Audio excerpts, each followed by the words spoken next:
الحمد لله وحده والصلاة والسلام على من لا نبي بعد. أما بعد فأعوذ بالله من الشيطان الرجيم. بسم الله الرحمن الرحيم. اتل ما أوحي إليك من الكتاب وأقم الصلاة. صدق الله العظيم وصدق رسوله النبي الأمي الكريم. واجب الاحترام دوستو، بزرگوں اور بھائیوں، آج کی گزارشات کا عنوان، موضوع اور ٹاپک ہے نماز کی اہمیت۔ دین اسلام کا بنیادی اور اہم رکن، جس کو اللہ تبارک و تعالی نے دن میں 5 وقت اہل ایمان کے بالغ مرد و خواتین پہ فرض کیا ہے، وہ نماز کا حکم ہے۔ اللہ تبارک و تعالی نے نماز اس امت میں دن اور رات میں 5 دفعہ نماز فرض فرمائی ہے۔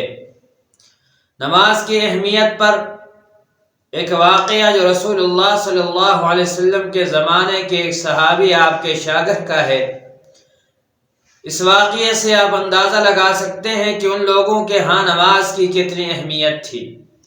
نبی مکرم صلی اللہ علیہ وسلم کے پیچھے نماز پڑھی فجر کی۔ آقا علیہ السلام نے نماز پڑھائی، سلام پھیرنے کے بعد وہ نمازی وہ صحابی جلدی سے گھر چلے جاتا۔ کچھ دنوں تک یوں ہوتا رہا۔ ایک دن نبی مکرم صلی اللہ علیہ وسلم نے انہیں روکا۔ وہ جا رہے تھے مسجد نبوی میں، ایک پاؤں اس کا دروازے کے باہر اور ایک پاؤں دروازے کے اندر تھا۔ نبی مکرم صلی اللہ علیہ وسلم نے آواز دی، اجلس، بیٹھ جائیں۔ اب اس صحابی کے اطاعت اور فرمانبرداری دیکھیں ذرا، کہ ایک پاؤں مسجد نبوی کے باہر ہے، ایک پاؤں مسجد نبوی کے اندر ہے، وہیں بیٹھ گئے۔ باہر والا پاؤں اندر نہیں لایا، اندر والا پاؤں باہر نہیں لے گئے۔ نبی مکرم صلی اللہ علیہ وسلم کا حکم ہے بیٹھ جا، میں اسی حالت میں بیٹھ جاتا ہوں۔ آقا علیہ السلام نے بلایا کہ میرے صحابی، اتنا جلدی آپ گھر کیوں جاتے ہیں نماز پڑھ کے؟ فرمانے لگے، یا رسول اللہ صلی اللہ علیہ وسلم، آپ میرے تن پہ، میرے بدن پہ یہ کپڑا چادر دیکھ رہے ہیں، یہ ایک ہی چادر ہے جسے میں پہن کے آیا ہوں۔ میں نماز پڑھ کے جاتا ہوں، یہ چادر اپنی گھر والی کو دیتا ہوں، وہ انتظار میں بیٹھی ہے، پھر وہ چادر پہن کر نماز پڑھ لیتی ہے۔ نبی مکرم صلی اللہ علیہ وسلم نے اس صحابی سے گفتگو کی، پھر وہ اپنے گھر چلا گیا۔ جانے میں دیر ہو گئی۔ جب گھر پہنچا تو اندر سے رونے کی آواز آ رہی ہے۔ دیکھا گھر والی زور و قطار رو رہی ہے، فرماتی ہے میری نماز لیٹ ہو گئی ہے، آپ نے اتنی دیر کیوں لگائی؟ وہ صحابی کہنے لگا، مجھے نبی مکرم صلی اللہ علیہ وسلم نے روک دیا تھا، میں آقا کی بات سن رہا تھا، اس میں مجھے دیر ہو گئی۔ وہ خاتون کہتی ہے میں آج دروازہ نہیں کھولوں گی، اس لیے کہ آپ نے میری نماز دیر کرا دی ہے، لیٹ کرا دی ہے۔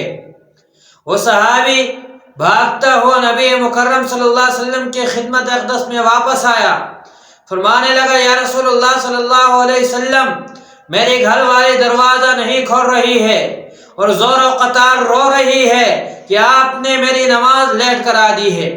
نبی مکرم صلی اللہ علیہ وسلم نبوت والے پاؤں سے چل کے اس صحابی کے دروازے پہ جاتے ہیں۔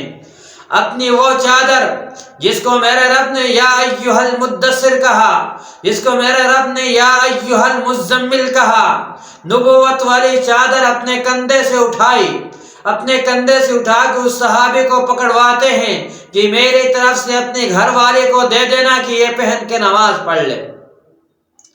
اور فرمایا رسول اکرم صلی اللہ علیہ وسلم نے، اللہ تبارک و تعالی کی طرف سے اس خاتون کو سلام عرض کر لینا کہ میرا رب تو یہ نماز کی اس اہمیت پر سلام عرض کر رہا ہے۔ ان لوگوں کے جسم پر کپڑا نہیں ہوتا تھا، تن پر کپڑا نہیں ہوتا تھا، بدن پر کپڑا نہیں ہوتا تھا، لیکن پھر بھی وہ لوگ نماز نہیں چھوڑا کرتے تھے۔ آج ہمارے پاس سب کچھ ہونے کے باوجود، تمام نعمتیں اللہ کے دی ہونے کے باوجود، ہم صرف لغو و لعاب کے اندر اپنا وقت ضائع کرتے ہیں، نماز کے قریب نہیں آتے ہیں۔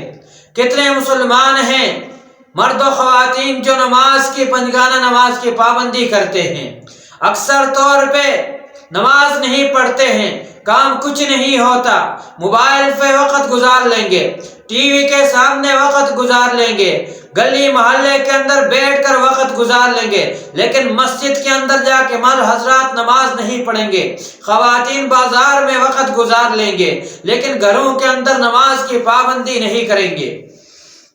تو میرے عزیز دوستوں اور بھائی اور بہنوں، اللہ تبارک و تعالی کا سب سے اہم حکم ہے نماز۔ نبی مکرم صلی اللہ علیہ وسلم نے فرمایا، کل قیامت والے دن جس عمل کا سب سے پہلے حساب ہونا ہے وہ نماز ہے۔ جس کی نماز پوری نکل گئی اس کے تمام اعمال پورے نکلیں گے، جس کی نماز میں کمی ہوگی اس کے باقی اعمال میں بھی کمی ہو جائے گی۔ ہم اپنی زندگی پہ ذرا غور و فکر کریں، اپنی زندگی کا محاسبہ کریں، کیا ہم 5 وقت کی نماز کے پابند ہیں تو اس پر اللہ تبارک و تعالی کا شکر ادا کریں کہ اللہ کے توفیق سے، اللہ کے فضل سے، اللہ کے مہربانی سے ہم اللہ تعالی کا یہ حکم پورا کر رہے ہیں۔ اور خدا نخواستہ اگر ہم نماز کی پابندی نہیں کر رہے ہیں، ہم اس کی فکر کریں کہ کل قیامت کے دن سب سے پہلے نماز کے بارے میں پوچھا جائے گا کہ نماز پڑھ، دنیا میں جو زندگی تجھے دی تھی اس میں تو نماز پڑھ رہا تھا یا نہیں پڑھ رہا تھا۔ تو یہ فکریہ لمحہ ہے میرے اور آپ کے لیے کہ ہم نماز کی پابندی کریں، ہر کام کو بعد میں کریں، نماز پہلے پڑھیں، اپنی زندگی کا ایک ٹائم ٹیبل بنائیں، اپنی زندگی کے اوقات کو ضائع نہ کریں۔ جوانی کا ایک سجدہ بڑھاپے کے 70 سجدوں کے برابر ہے۔ ہم جوانی غلط کاموں میں، دوسرے کاموں میں، اللہ کے نافرمانی میں گزارتے ہیں، پھر جب بڑھاپا آتا ہے تو پھر کہتے ہیں جی ہم نماز پڑھیں گے، اب ہمارا کون سا وقت ہے؟ بھائی موت نے بتا کے آنا ہے، بھلا موت نے بتا کے آنا، ابھی آ رہی ہوں، موت نے جوانوں پہ نہیں آنا ہے، موت نے بچوں پہ نہیں آنا ہے، موت نے بوڑھیوں پہ نہیں آنا ہے، موت نے خواتین پہ نہیں آنا، موت نے سب پر آنا ہے۔ کس وقت آنا ہے، کب آنا ہے، کس حال میں آنا ہے، وہ اللہ کو معلوم ہے۔ اس لیے رسول اکرم صلی اللہ علیہ وسلم نے فرمایا، جو انسان جس حالت میں مرے گا قیامت کے دن اس حالت میں اٹھایا جائے گا۔ اگر ہم نماز کی حالت میں مریں گے، سجدے کی حالت میں مریں گے، رکوع کی حالت میں مریں گے، قیام کی حالت میں مریں گے، تسبیح کرتے ہوئے مریں گے، رب کی توحید بیان کرتے ہوئے مریں گے، اسی حالت میں اٹھائے جائیں گے۔ اللہ تبارک و تعالی مجھے اور آپ کو 5 وقت کی نماز خوشی اور خضوع کے ساتھ، پابندی کے ساتھ پڑھنے کی توفیق نصیب فرمائے۔ وآخر الدعوانا الحمد للہ رب العالمین۔